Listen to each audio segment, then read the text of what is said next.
Existe um ponto de tensão exegética e teológica de Lucas, capítulo 11, versículo 13. Eu vou responder de forma bíblica, histórica e até mesmo sistemática, sem um certo reducionismo, por conta da pergunta que, vez ou outra, é feita em relação ao recebimento do Espírito Santo. E ainda, algumas pessoas, com base nesse texto, diz que nós precisamos pedir o batismo no Espírito Santo. A pergunta central do texto, quando a gente considera o versículo 13, que diz: Se vós, pois sendo maus, sabeis dar boas dádivas aos vossos filhos, quanto mais dará o Pai Celestial o Espírito Santo àqueles que lhe o pedirem. Quando o Espírito Santo seria dado? É algo que se pede ou algo que simplesmente se recebe? A resposta bíblica é que depende do momento da história da redenção. Quando eu falo história da redenção, é a história da salvação. A gente precisa fazer a distinção de um momento e outro. Vou dar um exemplo bem simples. Eu, Gustavo Luiz, não vivo debaixo da primeira aliança, e sim da nova aliança estabelecida pela pessoa bendita de Cristo Jesus. Então, eu preciso me situar contextualmente e saber as questões relacionadas à historicidade. E, da mesma forma, o aspecto da obra do Espírito Santo que está em vista. O Espírito Santo, ele vai vir como se deu no dia de Pentecostes? A resposta é um sonoro não, por uma razão simples. O evento ocorrido no dia de Pentecostes, além de ser um cumprimento da profecia, é histórico. E todo evento histórico não se repete. Da mesma forma que Jesus não vai voltar à Terra, viver entre nós e morrer uma vez mais na cruz do Calvário para nos salvar. O momento histórico, repito, é irrepetível. Lucas capítulo 11, versículo 13, nos mostra algo que a gente precisa atentar, porque nos lança para dentro da história da salvação, que é justamente a história da redenção que eu falei agora há pouco. Lucas é pronunciado antes da cruz, isto é, da crucificação de Jesus. Lucas 13, versículo do capítulo 11, é pronunciado antes da ressurreição, antes da ascensão, que é a subida de Jesus aos céus, para estar à direita de Deus. Lucas, capítulo 11, versículo 13, é pronunciado antes do dia de Pentecostes, conforme Atos, capítulo 2. Percebeu que tem que ser levado em consideração tais coisas? Porque Jesus ainda não está no período da antiga economia, como se diz dentro da teologia, embora anunciando a nova. Tem um texto que precisa ser compartilhado para melhor entendimento, porque vai mostrar justamente algo que você precisa saber. No Evangelho de João, no capítulo de número 7, no versículo 39, que chega a ser decisivo para essa questão que está sendo tratada. No versículo 39, vai dizer algo importantíssimo para a devida compreensão, inclusive de Lucas, capítulo 11, versículo 13. Diz assim: mantenho destacado, ora, isto lhe disse a respeito do Espírito que haviam de receber os que nele crescem, pois o Espírito Santo, digo, o Espírito ainda não fora dado, porque Jesus ainda não tinha sido glorificado. O Espírito ainda não fora dado. Isto é decisivo. Diz a respeito do Espírito que haveriam de receber, mas Jesus não tinha sido o quê? Glorificado. O que que a gente precisa entender com esse texto relacionado a Lucas, capítulo 11, versículo 13, tendo essa informação joanina, que o Espírito Santo não havia sido derramado ainda de modo permanente e universal.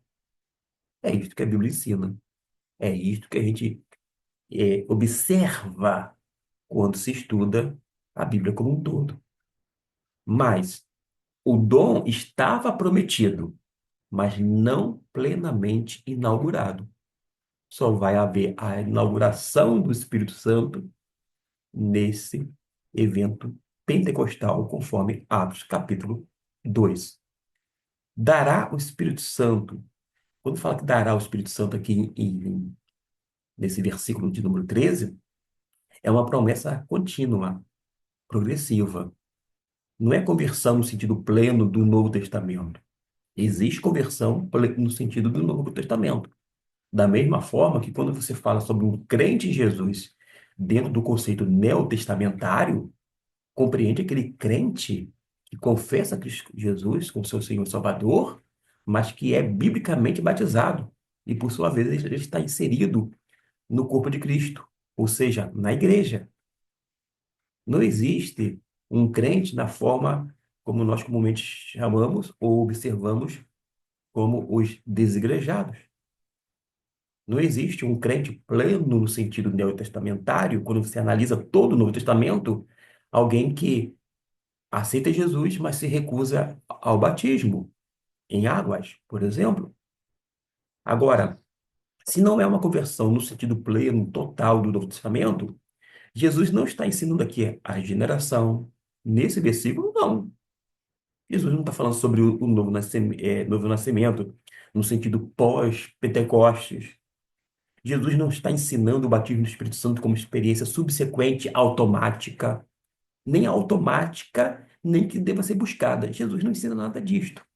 E não é à toa que durante quase 1.900 anos, a igreja cristã não entendeu da forma como alguns se entendem nos dias atuais. O batismo no Espírito Santo como uma segunda bênção ou como algo subsequente à regeneração é um ensino diferente daquilo que a igreja cristã, em séculos de história, anunciou, porque assim apregoava e porque tinha recebido da parte de Deus e através dos apóstolos, bem como é um ensino, digamos, recente, é algo novo. Ah, mas tem já centenas de anos, porque começou lá em 1901, outros vão colocar 1911, digo 1905, mas ainda assim é, é novo quando você compara um cristianismo de mais de 2.000 anos. Isso por quê? Quando você vai para João, capítulo 3, fala sobre Nicodemos. E quando menciona Nicodemos, fala que ele pergunta, como pode ser? Lembra que Jesus falou sobre nascer de novo? Nicodemos não entendeu. Os discípulos ainda não eram moradas permanentes do Espírito. A gente vai observar isto, por exemplo, em João, no capítulo 14, salvo engano, é no versículo de número 17. Vou fazer a conferência aqui, a saber, o Espírito da Verdade, que faz alusão aqui ao Espírito Santo, o qual o mundo não pode receber, porque não o vê, nem o conhece, mas vós o conheceis porque ele habita convosco e estará em vós. O Espírito não estava de forma permanente nos cristãos, digo, naqueles discípulos. Você precisa agora conceber algo importante. Quando Jesus fala, porque ele habita convosco, ele habita com vocês, mas ele está se referindo a si mesmo, porque Jesus é um paracletor, Jesus é um ajudador. Versículo 16. E eu rogarei ao Pai, e ele vos dará outro ajudador ou consolador. Ora, se o Espírito Santo, que seria dado, é um ajudador, quando ele menciona outro ajudador, é porque Jesus é também um ajudador. Da mesma forma, se eu falasse para você, eu enviarei, é, melhor, no próximo vídeo, teremos outro professor, porque eu sou professor, viria outro professor. A diferença aqui é que Jesus, como ajudador, estava com eles ou ainda junto deles. Quando fala habita convosco, é isto que significa. Que o Espírito Santo estava com eles através de Jesus. E Jesus estava no meio deles, com eles. Percebeu? Mas depois, Jesus voltaria aos céus, não é verdade? E o Espírito Santo estaria neles, estará em vós, dentro deles. Seria uma inversão. Jesus se faz presente através do Espírito que habita neles, isto é, dentro de cada um deles. É isso que a Bíblia ensina. A gente tem que ler texto dentro do contexto, mas também considerando as nuances gramaticais, inclusive em relação à nossa própria língua portuguesa. É preciso pedir o Espírito Santo dentro do contexto de Lucas. Eu vou reportar uma vez mais a Lucas, dentro daquele contexto, sim, mas no contexto de Lucas. Lembra que era antes da cruz, antes da ressurreição, antes, vou dizer assim, da ascensão, antes do Pentecostes? Naquele contexto, sim. E não é à toa que o verbo vai estar no presente contínuo, dentro daquela situação histórica. Mas sabemos perfeitamente agora que houve aquele período de transição da antiga aliança para a nova aliança, e etc e tal. O verbo está na forma contínua, nesse ato presente, porque vai expressar o quê? Uma expectativa. Eles tinham essa expectativa. Eles precisavam ficar na dependência de receber o Espírito Santo e tinham que ter fé na promessa. Os discípulos deveriam orar pela vinda do Espírito, assim como a igreja orou antes de Atos, capítulo 2. Como assim?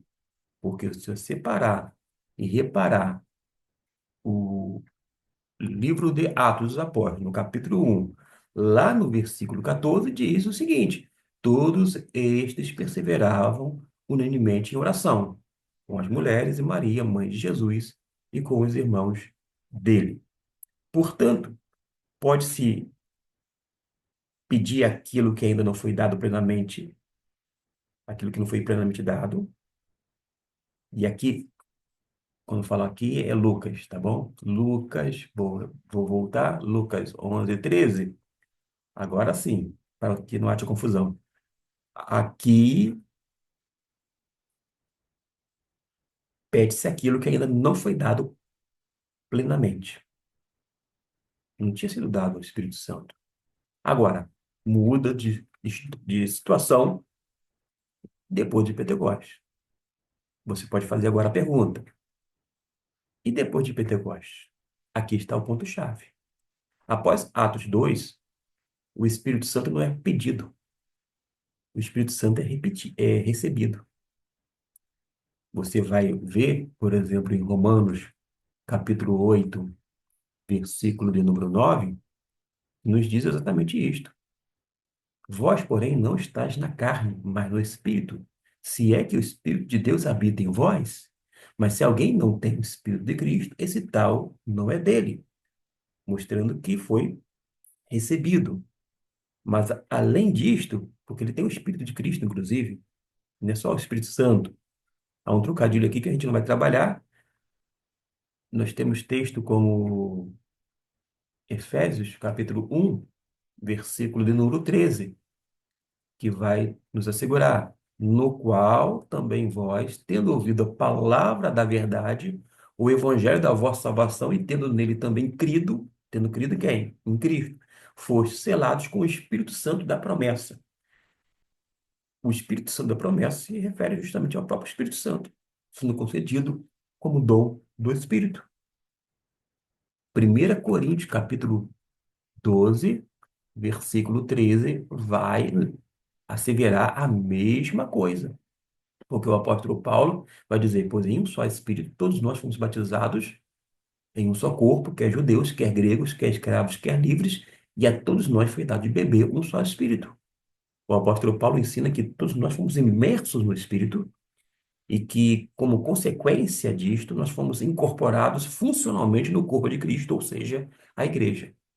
Todo crente em Jesus, sem exceção, ele é batizado no Espírito no ato de conversão. Primeiro que o vocábulo batizar é indicado para a experiência inicial, porque todo rito de batismo é de iniciação. A terminologia batismo no Espírito Santo para uma experiência após a conversão é incorreta, não é exata, é até errônea mesmo, um erro grosseiro. Se alguém deseja buscar uma experiência semelhante a esta que é anunciada, deveria utilizar, no mínimo, uma outra terminologia, porque seria, digamos assim, uma aberração bíblico-teológica. Lembra que o batismo é um rito de iniciação? Nunca é aplicado, nunca, em todas as religiões mundiais, para uma experiência subsequente ou posterior, mas sempre iniciatória.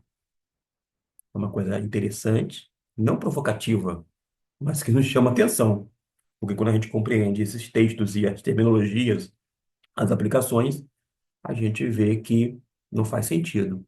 Paulo diz que todos foram batizados. Hoje em dia, algumas pessoas alegam que uns são, outros não. Mas eu entendo que todo crente em Jesus, a despeito de ser de igreja tradicional ou reformada, pentecostal, neopentecostal, da chamada área, ou, daquele arraial chamado carismático, etc. e tal, todos nós somos imersos no Espírito no ato de conversão. Eles foram batizados. Agora, aquela experiência que alguns alegam, quer com a evidência inicial do falar em línguas ou não, não importa, porque há muitas diferenças de acordo com as denominações existentes. Se eles insistem em falar isto, no mínimo, por questão de hombridade, tem que dar a mão palmatória e reconhecer: olha, esse termo aqui não é adequado. Porque, como eu disse, o batismo é um rito de iniciação. E todos nós recebemos o Espírito justamente quando nos convertemos, é o que a Bíblia ensina. Mas no Novo Testamento, pós-Pentecostes, ninguém é salvo sem o Espírito. Não existe crente sem o Espírito. O Espírito é recebido no ato da fé, que aqui, quando fala ato da fé, que vai incluir arrependimento e fé na pessoa bendita em Cristo Jesus. Então, por que Atos mostra crentes recebendo o Espírito depois? A gente precisa fazer um outro vídeo para que possa corroborar com o ensino cristão, a fim de que você venha assimilar aquilo que de fato a Bíblia nos ensina, por fim, nos mostra. Mas fica para outro vídeo. Que Deus, desde já, lhe abençoe rica e abundantemente a sua vida.